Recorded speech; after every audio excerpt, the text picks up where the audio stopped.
Hello, everyone. All right, welcome on in. I am Spider-Man. My name is Spyran. We're running Spider-Man 2000 today, which is going to be excellent. We've got two games back-to-back, Spider-Man 1 and 2. Normally, I think most people, if you've seen this game, would have seen it on PlayStation. We, very excitedly today, are playing actually on the Dreamcast port. This technically has 4 ports, PlayStation, Dreamcast, N64, and PC. Dreamcast is what we'll be showing off today. There's a couple of differences between all the different ports, and we'll explain the best part, I think, about this port in just a second. But before we do begin, I believe we had a costume incentive open. Do we know what has been chosen for that?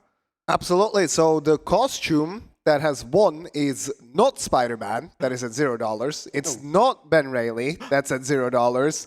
It is unfortunately not Stickman at $99. But it is going to be Scarlet Spider with $147. Overall, $246 raised with this poll. Thank you, everyone, for your donations. Yeah, thank you so much. Shout out to Willie Fetty, who will be in the chat, I'm sure, at some point. This is his favorite costume in the game, so I'm sure he'll be very happy to see that.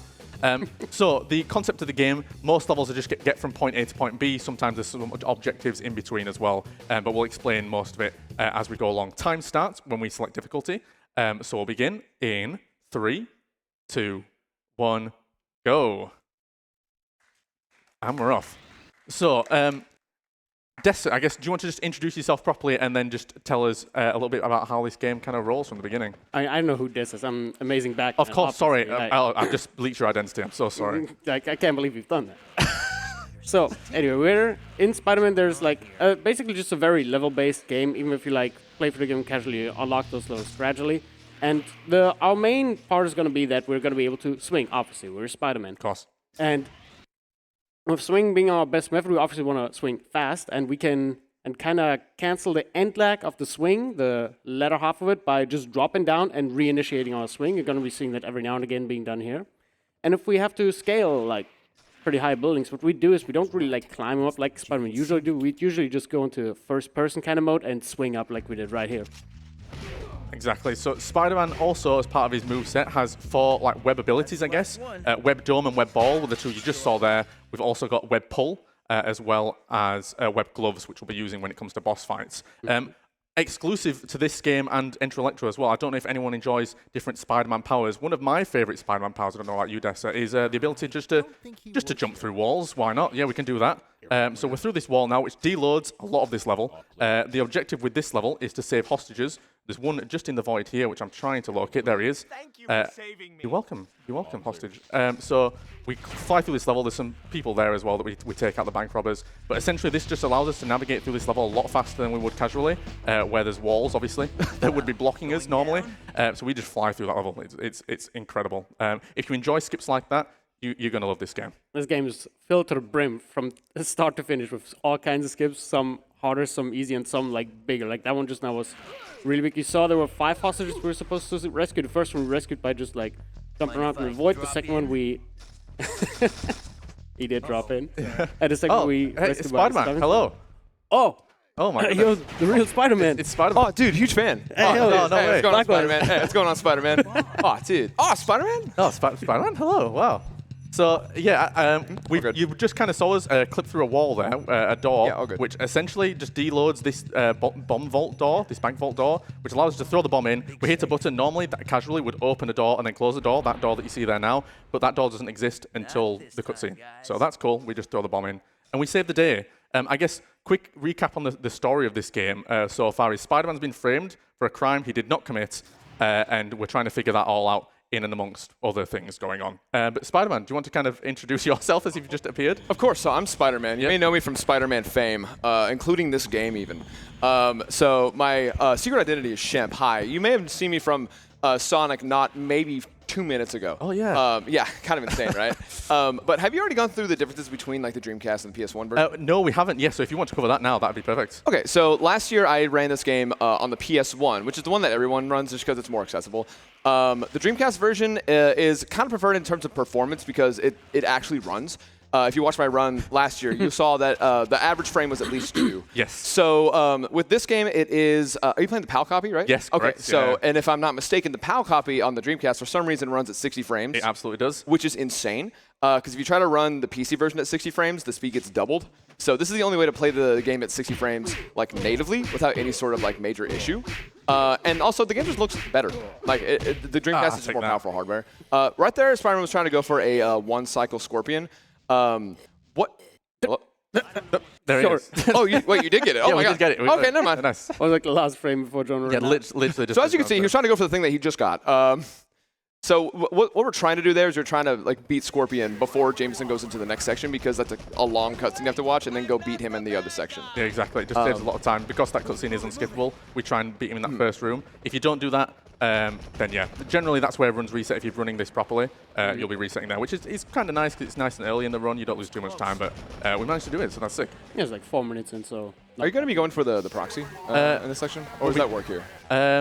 No, I don't think that does work here. We're going to be trying for everything, though. Okay. For clarification, it was a recent, I'd say somewhat recent discovery that we learned that there is a, if you're familiar with Spyro terms, there is a proxy where you go in the corner of a building in one of these levels upcoming, and it just fires Spider-Man all the way forward to the end of the level, which saves you about like what, like maybe 6 seconds, 7 seconds? Something like that, yeah.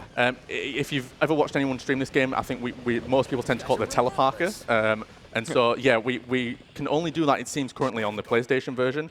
I don't think it exists on other consoles, which is a shame, but that's fine. We roll with it. This level, so just in retaliation for all this kind of nonsense that's going on with Spider-Man being framed, the NYPD just think it's really reasonable just to obliterate the entire city to chase Spider-Man. It's whatever. It's fine. It's fine. And so that level, there's ledges that we can zip up. So normally, casually, you'd have to crawl all the way up. But because of the ledges above, we can use the zip up button to be able to get up there a little bit faster. Yeah, basically, whenever you have like some kind of ceiling above, you can just tap R1. That way, if it's in reach, we'll be able to zip all the way up. So that he didn't immediately use it on every single floor. You had to climb a certain distance before you can actually reach it. Oh, that guy got it. Yeah, unfortunately, we did get an interruption because a lot of the times whenever Spider-Man is running forward, if you're near a building and you press the swing button, he'll try to zip to it, but you can get shot out of it, and there's a pretty long stagger animation that takes a while to recover from. Yeah, and Dreamcast notorious for just everyone's just like Agent 47 in this game. they'll just one-shot you like so quickly. It's crazy. Did you go into detail about how the swinging works in this game? A little bit. We covered that at the beginning. Okay. Yeah. So. You kind of, you've seen it a little bit there with the kind of the swing cancelling and stuff. This level's very exciting because it's the first appearance of a little trick that we call the flying spider. This trick's so fun. So for whatever reason, if I do this, Spider-Man will just fly. And there he goes. We're going to I can do that. loop for a bit of style. And that's the A end little of bit the of swag, a little Spider 360, you know what I'm saying? You're telling me you guys can't do that? Listen, wait, I mean, you've gotten there yet? no, I haven't that gotten was there a yet, recording no. of me doing that. That was you? Oh, dude, that was awesome. Nice. That's wow. my suit. I just forgot it at home. Oh, sick. Yeah. So we're going to be using that twice in the run. That'll come up a little bit later on. But for now, we're kind of just advancing through again. These levels with the police chase section aren't super exciting. It's more just navigating through the level. It can always be fun when Spider-Man decides to swing really low like that. Ideally, we want to swing as high as possible because you'll notice there's a big void kind of in the floor. There's canonically a reason for that in the game, but essentially just know that if we fall too far down, we will die and we'll have to restart the level. Yeah, it's a goofy little like story reason to play into like these consoles' limitations. Like, it has to be fog. Well, we'll just make it part of the story. Yeah, exactly. And so this fight, how do you do this fight? So I tend to jump inside of Rhino just here. Okay. And we'll be popping off with some web domes. So by holding down the right button on the D-pad, the top button and the right button on the letters, we do web domes, but then also pop them immediately. And what that does is we can just continuously spam those off inside of Rhino. The deeper you are inside of Rhino's hitbox, the more damage you'll deal. So you want to you see me kind of run into him there to be able to do that. There's other variations where you do like web gloves and kick, punch, and jump away. That seems to be a bit inconsistent on Dreamcast, where it will just punch you lots. So we try and avoid that. Everyone's favorite character in the game, though, is here. It's Venom. No, actually, yeah, no, that's not a bit. Like, this Venom is like everyone's favorite Venom. And with good reason. He's just amazing. Now, this chase section is a little interesting because, as you can see at the top, there's a little like meter that tells you how far away you are from Venom because you have to catch him. But if you go a little too far, like if you just go to the end of the level where you're supposed to be, the game will think that you lost him because you're too far away. And is the double Venom glitch in Dreamcast as well? It is, yes. So Okay. we're going to try and avoid that by taking this little bit slowly. There we go. That's fine. Nice. So what can happen is if you're too fast. So what you saw me do there on the construction site is we hit specific points in there to trigger Venom to follow us along. If we do that too fast and go into this cutscene without Venom, there'll be a second Venom that just appears in the bottom left corner there, still on the construction site, as well as the Venom who's in the cutscene, and he will basically we'll lose him immediately because the bar is technically tied to the one that gets left behind. So we avoid that, yeah. The rest of this level is just kind of, we're going to swing to the end now, so if there are any donations that want to be read out, now would be a great time to do so. Okay, we've got one that is super, super sweet. We have $10 from Bunta Mortis saying, wishing you best of luck from your wife and baby. Hell yeah. We're both so excited, to see you do these runs. Oh, thank you so much. Thank you very much. Yeah, shout out to little Zachary at home. Whenever we do like speedruns and stuff online, I always feel really bad because he watches me and he clearly is trying to like wave at me, and obviously I'm not interacting with him because he's on the other side of a television. So I'll give him a quick wave. Hi, Zachary. I love you. Hi, Zach. He's so cool. Right, so Venom boss fight. So what we're going to do here is we're going to put the web gloves on. We're hoping Venom's going to spawn right next to us. That'd be ideal. But essentially, Venom spawns in a couple of locations on this level. You can see him slightly spawn in early. If you can notice his shadow on the floor, so that's what I'm kind of trying to look out for. There you go. You can kind of see it there. And in theory, 3 kick-punch combos with web gloves on will defeat him there. We're going to pick up that web cartridge as well, just for extra safety. The way the web cartridges work is all Spider-Man's web moves and web-related activities are tied to the web cartridges and the web meter. So if we don't have enough of that, we won't be able to do web moves, which doesn't really matter too much. We tend to always have enough, but it can come into account later in the game where we don't have as many. But in the first half of the game, it's not too bad. Those things. Now we're getting to everyone's favorite part of the game, the sewer entrance to a cavern. Yeah, and this is where you start to see like the limitations of the web swinging. So the way the web swinging works, how I described it is, whenever you're gonna probably see, you saw Spyran do it earlier, but there is like a targeting mode where you hold like L and you see like a little reticle, and you aim that, and when it turns green, that means that you can swing to that section. So with the web swinging, imagine that is always up, and it's always connecting to different geometries of the buildings. So it's kind of like Sonic's homing attack in a sense, where it locks onto something, and whenever you press swing, it'll go to that one. So sometimes you'll see, as you saw earlier, Spider-Man go lower when we're trying to swing forward because it locked onto the closest thing, which was the bottom part of that tower. Yeah. Now, this is gonna be the same thing here. It's just auto-locking to these little pipes. And it goes to that specific section. You have no leeway unless you drop down. Exactly. And we're going to try, speaking of targeting mode, casually it tells you that you need to do targeting mode to swing on between these pipes. We're going to ignore that because we're really cool and try and swing without the need for, as he says, as he hits the pipe. That never happened. We ignore that. So we did that perfectly. And we No targeting mode. thank Shout out. My boy. Good job, Spider-Man. And essentially, yeah, we can swing around in between those pipes to be able to get to the end. Crawling and walking are the 2 slowest methods of movement in the game, so anytime we can avoid those, that is what we're going to do. This is perhaps one of my favorite little tricks in the game that we're about to see. It's so goofy.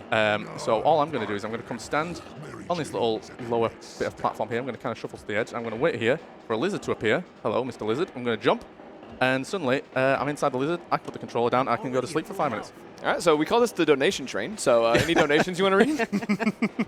Oh yeah, absolutely. We have $46 from Echo Zero saying, let's speedrun those Alzheimer's cure strats to make them more consistent and RTA viable. Hell yeah. Oh my God, Together, yeah. we can break that record and cure a terrible disease. Thanks to all the staff and runners for making this awesome event happen.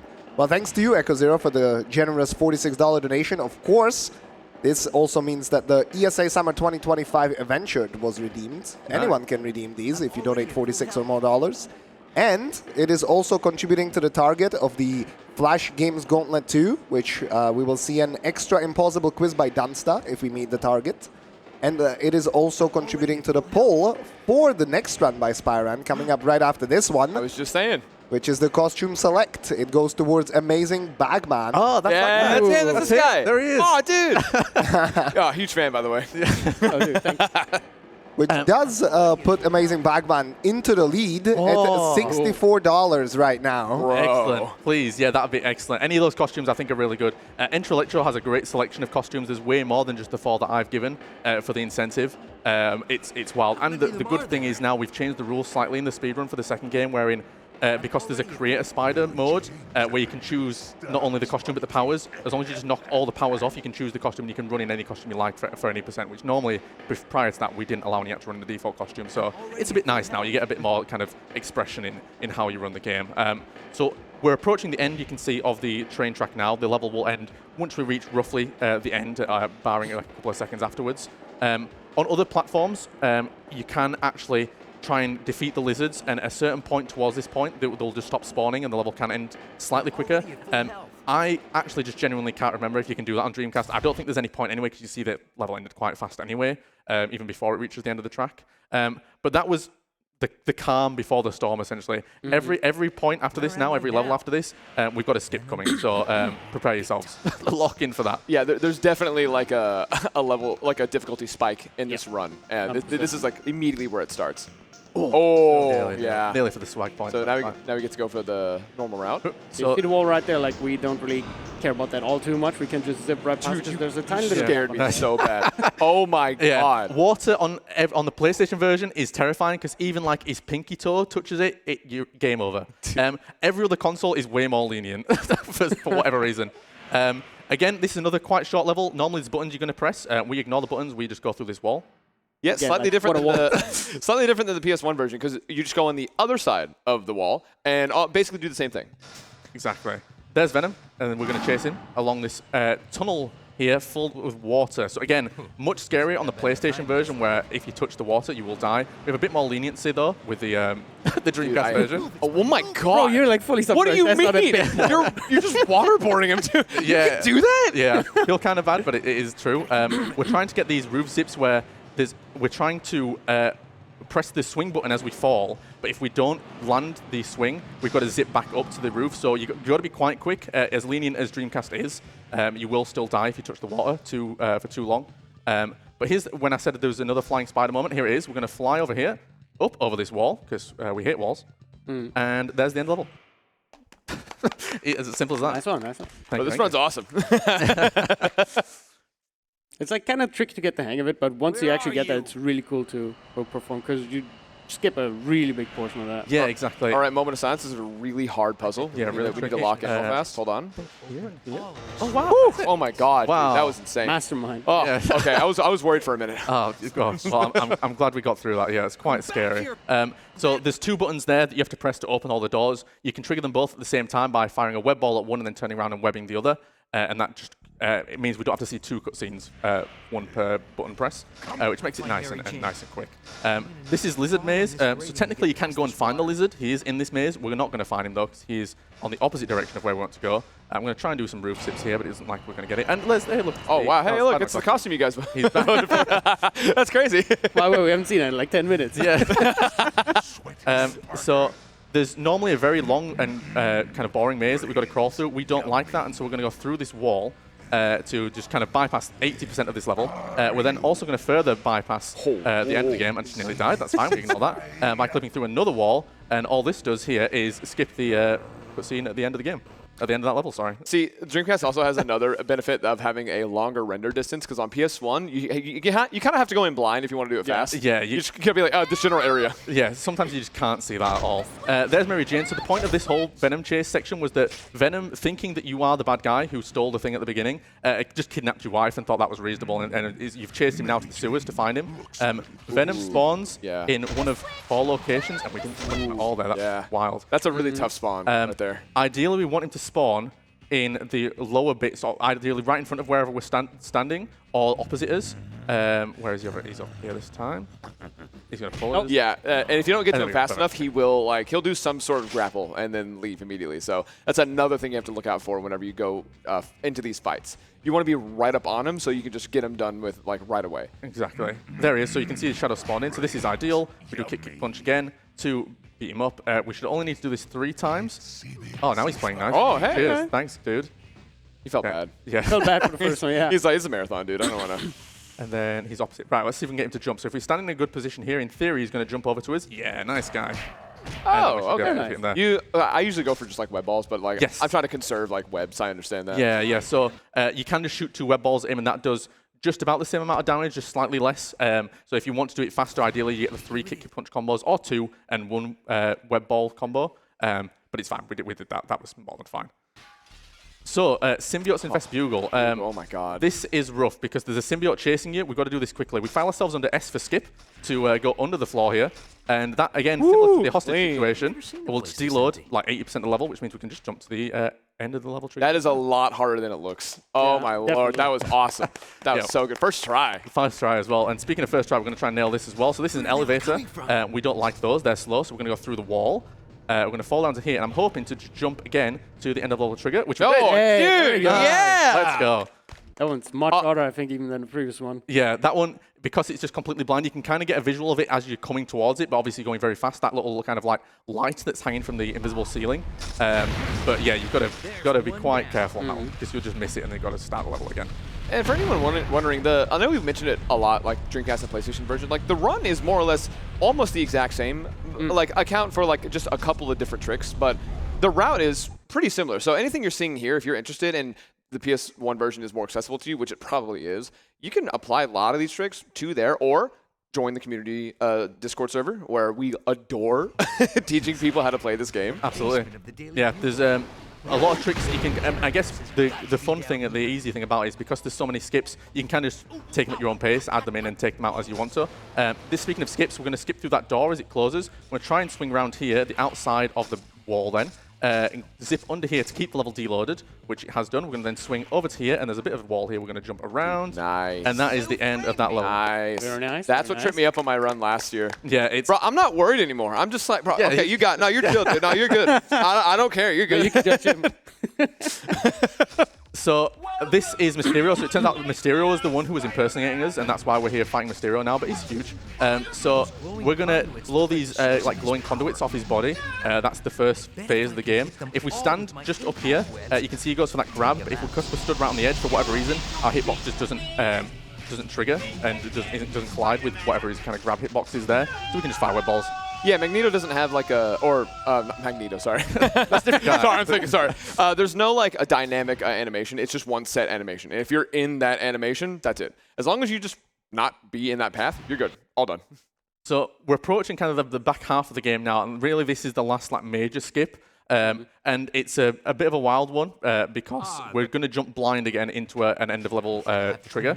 So we're first of all going to file ourselves kind of in between there. We jump out of bounds and in between these boxes. We're going to jump. And we're going to push forward until about now, and then stop. I'm going to pray that... Hey, nice. All right. Beautiful. It's always just like a holding your breath moment. Like, Yeah. please. And I swear, it almost moves. I feel like every time you play this game, and especially if you play different platforms like I do, it all just kind of like melds into your brain as to where that actual like end of level trigger is. And so it's not often you'll see me that I just completely whiff that jump. But we nailed it here, and that's what's important, so that's fine. On top of that, like even getting out of bounds in that zone can take quite a while because you saw Spyran getting out of bounds really quickly, just zipping onto the wall. But those symbiotes can mess you up if you're taking a little bit too long, and just generally like eventually once you fail once or twice, you just get into this like cycle where you infinitely try to get out of bounds, but it just doesn't work. Yeah, the symbiotes are easily the worst enemy in the game. Luckily, we've not managed to really have any kind of instance with them, so that's good. But yeah, they'll just spit it. If they're spitting at you and you're trying to do a trick, you're just unable to because they'll just continuously spit at you. Now, since I'm not too familiar with the Dreamcast version, is Skip the Fog the same? Yes. Okay. Yes and no. Okay. We're going to slightly tweak it a little bit, wherein, so we're going to swing to the first room. This is still true. So we essentially got 3 switches to press here, but what we can do, because of a recent discovery found by Neil Key, shout out to him, we collect this fire web. We're going to go over to control room C specifically because this has the shortest cutscene. I'm going to back up a little bit and I'm going to fire 2 web balls at this switch. We're going to let the cutscenes play. This is important. If you skip these cutscenes, you will crash the game, and we're not going to do that. I'm then also going to fire 1 more. I'm going to wait again. We're going to watch it. It's very exciting. There it is. You've just seen that twice already. Whoa! And there it is. And that's the end of that level. Wow, So okay. for whatever reason, the fire web interacts weird with the switches, where if you hit it twice, it activates the switch but doesn't register it as activated, so you can just continuously press that switch until it thinks that all 3 switches in all 3 different rooms have been pressed. So it saves you having to swing around to individual rooms, which we had to do before that was discovered. Does it still have the same like side effect if you do another run without resetting the console? No, that seems to be exclusive to PlayStation, weirdly enough. Yeah, PlayStation's just a wild... Yeah, it's insane.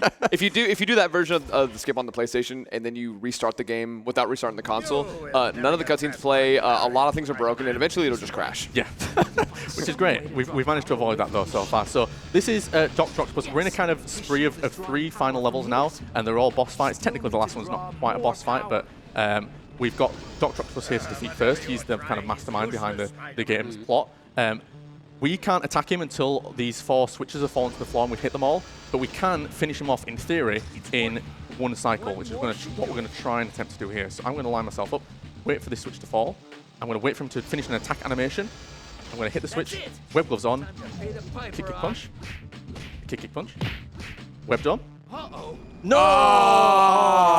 Yeah, that is very, very difficult to get set up. I went for that my run last year too. But I was going to comment on this. It's so bizarre seeing this fight not at 3 frames. Yeah, I know, right? Like, oh my god. Only having played the PS version, I'm like, what is this? I think I'm jumping. Yeah, if you're interested in your games looking the best that they can, this is definitely the platform that you want to run on, and especially if you have a PAL version of the game, then that'll be what you want to do. So we're going to do this in 2 cycles, that's fine. We're just going to fire a web ball in. That's First try! Hey! Yay! First try! Didn't tip out of bounds. No, exactly, which is excellent. So we've defeated him. That's fine. He also had a kind of a sidekick the whole time. You like Venom, well, here's Carnage. We're going to throw him into the middle here. Are you going to go for the new strat? No, I'm going to keep it chill. Okay. We're just going to fire web balls at him. So by locking him inside this kind of sound bubble, it deals damage to him. You'll see it deals massive amounts of damage to him when the sound bubble is active. But we can keep him locked in here by just spamming web balls at him and keeping him pushed up against these generators that are kind of in the middle of the sound bubble. And so we can just sit here. This is where, if you didn't have enough web cartridges, it can be a bit of an issue, which we might just... no, we should be fine. No, we should be fine, yeah. What you'd have to do is, if you ran out, you'd just be tapping the web button like that instead, and that keeps him in the same way, but it obviously doesn't deal damage like web balls do. Yeah, and ideally you want to go into that fight with at least, 6 web cartridges. Yeah, I'd say so. A little bit more on Dreamcast, just because that one, because it's running faster, you're also firing more. It drains a lot faster. But yeah, 6 or 7 generally is like perfect. So Monster Rock, he's terrifying. Shout out to my mum for this level, because she'd hated this. She'd hear this scream, and she'd be like, can you turn that off, please? I don't like this. So yeah, we're approaching the end of the game now. This is the kind of last level. Again, not really a boss fight. It's more so that he's just too powerful, and we just have to run. The good thing about this is there's no kind of RNG, there's no randomness to this level. Once you learn the layout of this level, you can just run it. So a really good level to practice, just to be able to nail the kind of direction that you've got to go, so you know exactly where you're going. But also just in terms of movement as well is really cool, just because there's a lot of swings, a lot of areas to be doing the zips. So if you want to get well kind of versed with the movement of this game and you want to practice that specifically, this is always a level I recommend for doing. Oh no, absolutely. The only thing I really have to worry about is that actually, just being too close to the wall. Because whenever Spider-Man swings to a wall, or if his reticle locks onto the side of a wall, he'll go to that slowly or fast and then just lock onto it, which slows you down. But like Spyran was saying, this is a perfect level of practice movement, because you can do anything like the continued web swinging, swing, jump, just to keep her going. Because he did that earlier with 3 swings in a row. Yes. But as he said, we are coming up on time actually. So this run is you blink and you miss it. That's what makes it a little bit more accessible to me too, because it's just so not half an hour, hour long. Exactly. Yeah. This to me is almost like a perfect speed run, especially for me who it doesn't have lots of time. So this is it's 30-40 minutes. It's really pretty straightforward. If you like skips, perfect. If you don't like skips, you can just run no skips. If you enjoy a bit of RNG, that's in there as well. If you enjoy cool, interesting, unique movement, obviously you're Spider-Man, you get to swing around, so that's quite cool. It's great. So yeah, we're approaching time just to kind of round this final corner, and time will be on when we fade to black in now. Now. There we go. 27-13, dude. Nice. Very nice. Very nice. That's great. And so yeah, so that was Spider-Man. As we've said, 4 different platforms you can technically run this on. This was Dreamcast, but there is PlayStation, N64, which N64 was exclusive to America, so I sadly never even experienced that, and even though it existed until I started running this game, it's like, oh, Nintendo 64, sick. And then PC as well. So you've got plenty of avenues if you do want to give this a try. I'd recommend, there is a tutorial by an amazing person, a tutorial online, which is very excellent. It goes into lots of great detail and explanation as to how levels work. I would recommend checking that out on YouTube. Spyran, you might know that guy. I'd look him up. Dude, that guy's so awesome. Yeah, I love that he's guy. great. Huge fan. Yeah. So there's tutorials out there that exist for this game. If you want to run this, obviously drop into the Discord as well. You can find us on speedrun.com, SM2000. Be able to find the Discord, find the runs, and just have a look. There's plenty of different categories as well to run. You can run this. There's no skips. There's all comics. We didn't see the comics because technically I unlocked everything to be able to unlock the costumes, but there's all comics runs where you run around and collect all the comics. 100%, which is a bit wild as well. All sorts of stuff. So if you're wanting to run this game, there's plenty of options for you. And like I say, it's nice and neat with kind of like 30, 40 minutes, maybe 50 on the first kind of run through. It's great. It's great. The biggest thing you're gonna have trouble with it if you're going in blind is just movement, just getting used to how it controls. It's like if Resident Evil was a platformer. Yeah, more or less. You're not far off really there at all. That was Spyran. We are going to be running the second game in just a second. So unless we've got anything else to say, we can transfer over to a quick intermission screen while we get the second game set up. That will be on PlayStation because that only existed on PlayStation, and you'll be able to see all that wonderful time on there as well.